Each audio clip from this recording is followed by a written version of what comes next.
सादर प्रणाम। मैं नीरजा चौधरी एक बार फिर आपके अपने चैनल इन्फोनी कॉर्नर में आप सभी का स्वागत एवं अभिनंदन करती हूँ।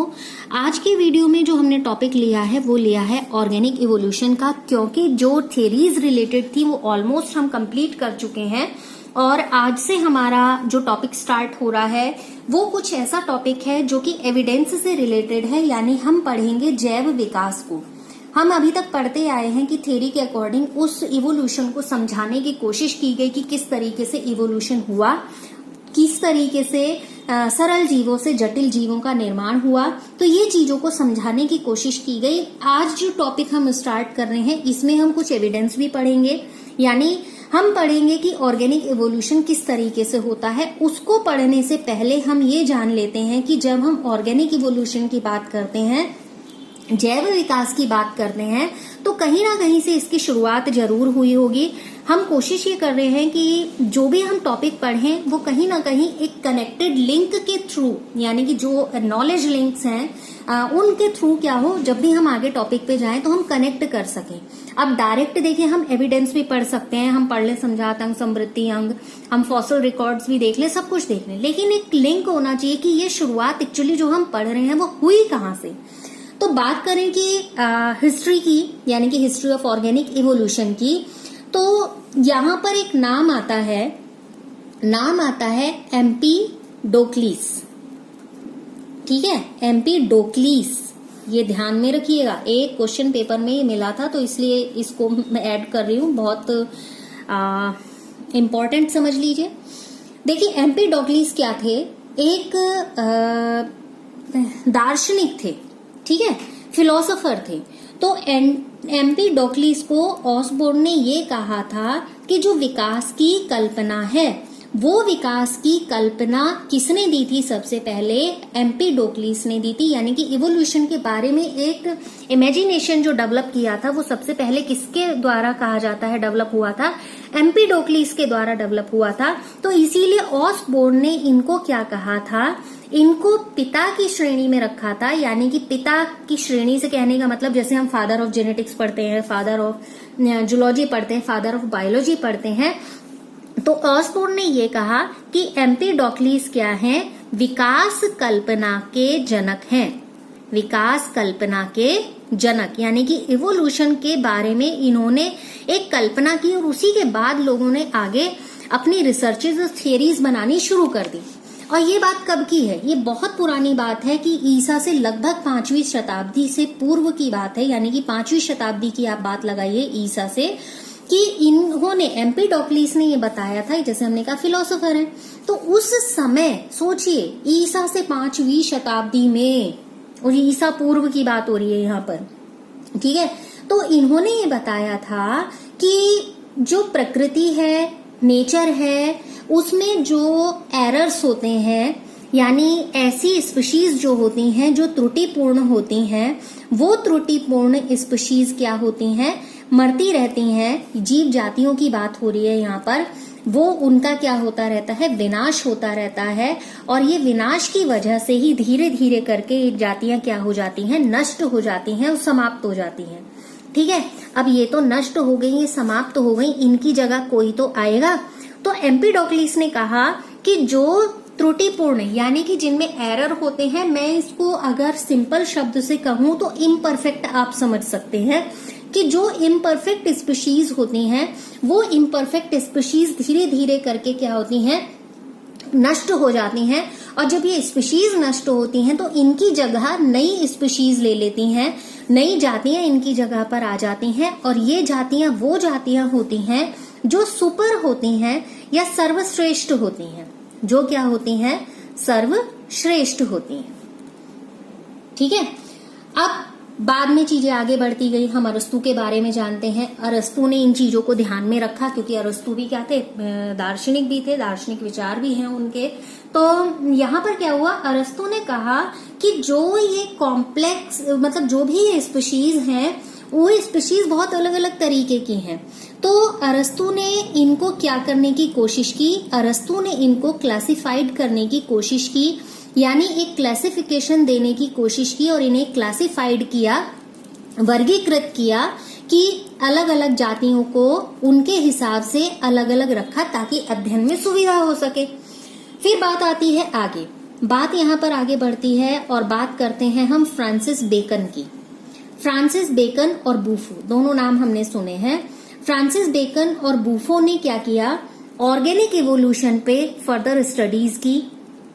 ठीक है, उन्होंने क्या किया, आगे अध्ययन किया, क्योंकि अब विचार आ चुका था, विचार जन्म ले चुका था और बातें बहुत आगे बढ़ गई थी। साइंटिस्ट जो थे वो इस पर अध्ययन करने में रुचि लेने लगे थे। तो यहाँ पर बेकन और बूफो ने इस पर अध्ययन किया। फिर अभी अभी हमने टॉपिक्स कंप्लीट किए हैं, जैसे हमने पढ़ा है लैमार्क को पढ़ा है, हमने डार्विन को पढ़ा है, हमने वेलेस के बारे में भी पढ़ा है, हमने ह्यूगो डी व्रीज के बारे में भी पढ़ रखा है, उत्परिवर्तन के जनक जिनको कहा जाता है ह्यूगो डी व्रीज। तो ये कौन से साइंटिस्ट हैं, ये कौन से लोग हैं, ये वो लोग हैं जिन्होंने इवोल्यूशन को स्टडी किया और अपनी थियरी के अकॉर्डिंगली उसको समझाने की कोशिश की।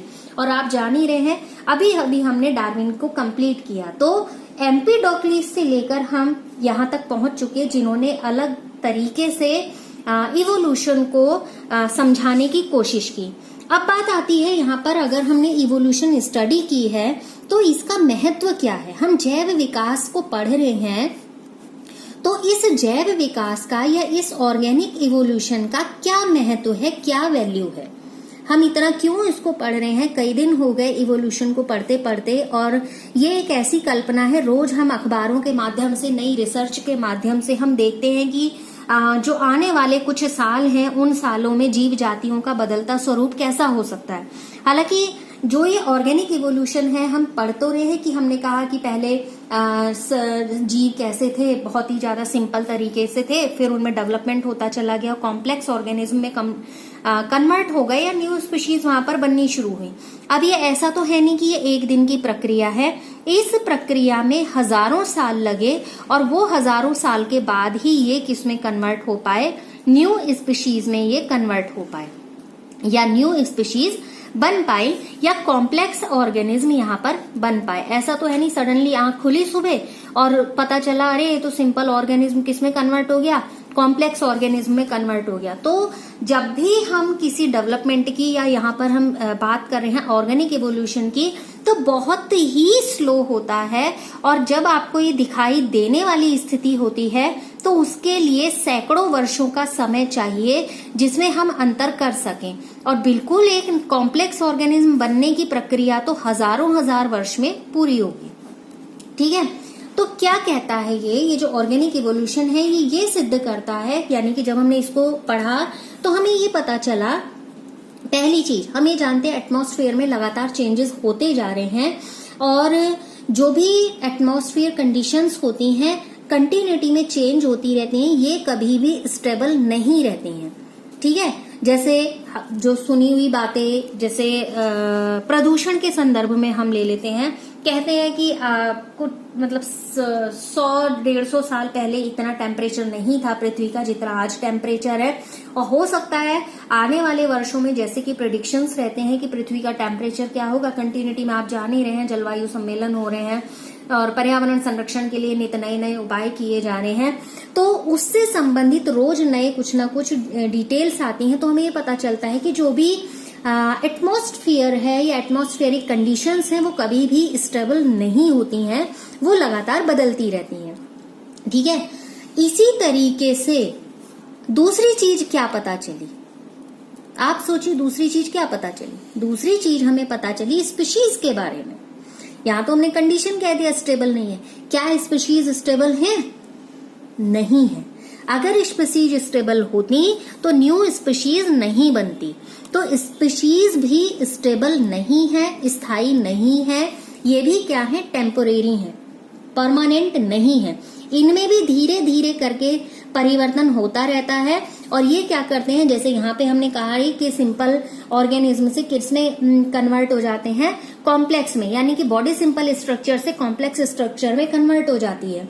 तो जो ये जीव जातियां हैं और स्पीशीज हैं ये भी चेंजेबल है, और ये समय के साथ बदलती रहती हैं, और स्पेशलाइजेशन की वजह से ही यहाँ पर क्या होता है, नए जीव शरीर का या जीव शरीर का, ऑर्गेनिज्म की बॉडी का निर्माण होता है।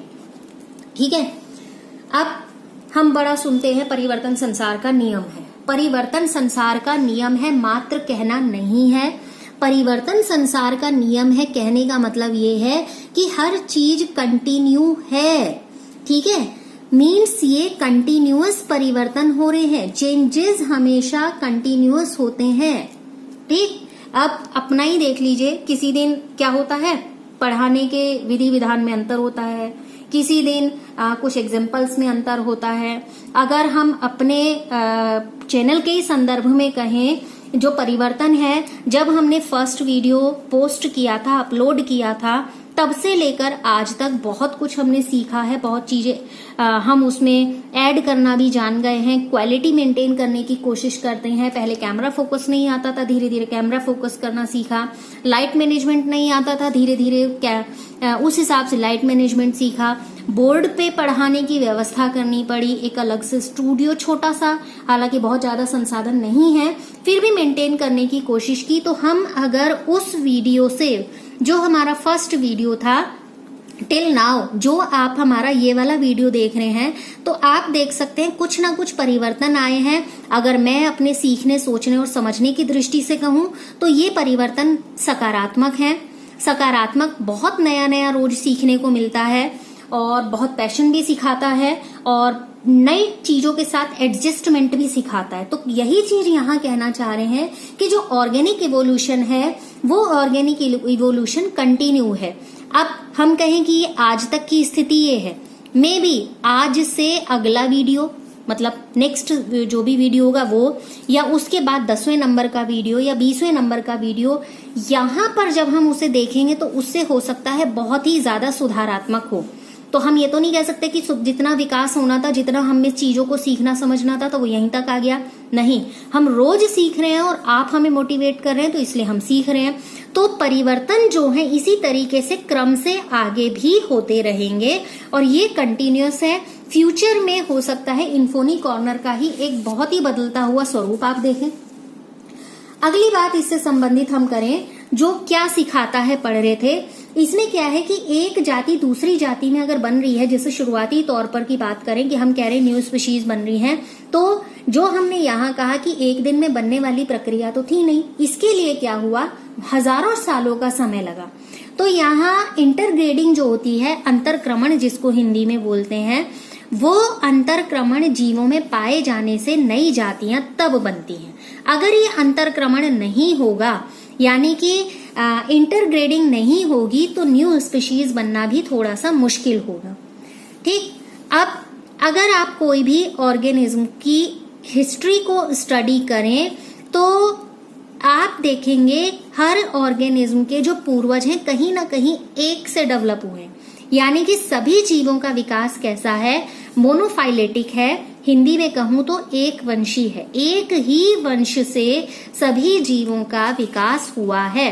वो तो परिवर्तन होते चले गए, पर्यावरणीय परिस्थितियां बदलती चली गई, इन्वायरमेंट, एटमॉस्फेयर दोनों चेंज होते चले गए। तो जिस वजह से यहाँ पर क्या हुआ, हम कहते हैं कि अलग अलग वंश, यानी कहीं तो शुरुआत हुई होगी जीव के बनने की। तो वो अगर हम किसी भी जीव की स्टडी को देखें तो हमें पता चलता है सब क्या है, मोनोफाइलेटिक है, यानी कि सभी की उत्पत्ति या सभी के पूर्वज एक ही प्रकार के जीव रहे हैं और एक ही वंश के हम सब हैं, सभी जातियां हैं।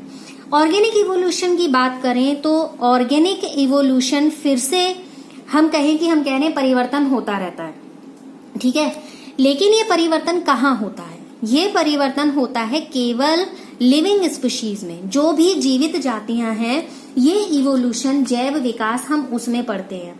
नॉन लिविंग में किसी तरीके का इवोल्यूशन नहीं होता।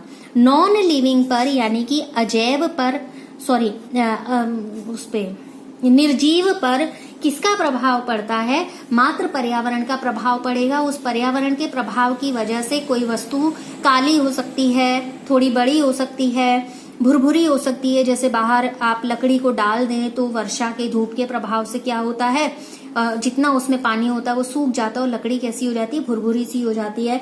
हमने मॉथ का एग्जाम्पल लिया ही था, हमने कहा मैनचेस्टर में उद्योग लगे थे तो व्हाइट या हल्के रंग के मॉथ क्या थे, कुछ टाइम बाद ब्लैक कलर में कन्वर्ट हो गए थे।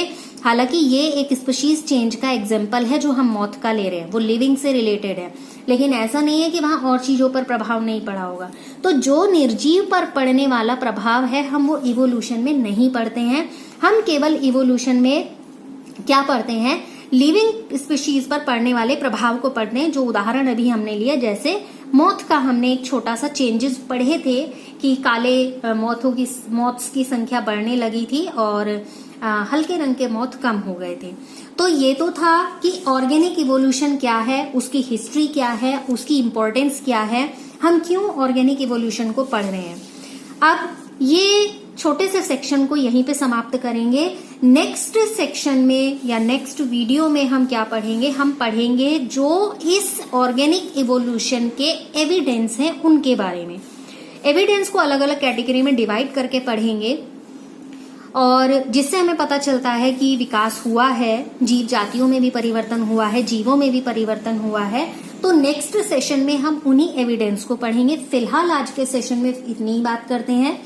लगातार साथ बने रहें, इन्फोनी कॉर्नर देखते रहें, शेयर करते रहें। वीडियोस एग्जाम्स के पॉइंट ऑफ व्यू से इम्पोर्टेंट है क्योंकि ऐसे टॉपिक्स को लेकर आ रहे हैं जिनसे संबंधित प्रश्न पूछे जाते हैं। तो जो लोग इनसे रिलेटेड परीक्षाओं की तैयारी कर रहे हैं उनके लिए बहुत महत्वपूर्ण है, क्योंकि हम बहुत मेहनत से कंटेंट को तैयार कर रहे हैं। तो फिर आपसे अपेक्षा करेंगे, अच्छा लगेगा तो आप शेयर कीजिएगा और लगातार आप हमारे साथ बने हैं शुरू से लेकर अभी तक। इन्हीं बातों से हम बार बार मोटिवेट होते हैं और अपेक्षा करते हैं, जब तक हम इस प्लेटफॉर्म पर हैं आप हमारे साथ बने रहेंगे। इन्हीं अपेक्षाओं के साथ एक बार फिर आप सभी का बहुत बहुत धन्यवाद।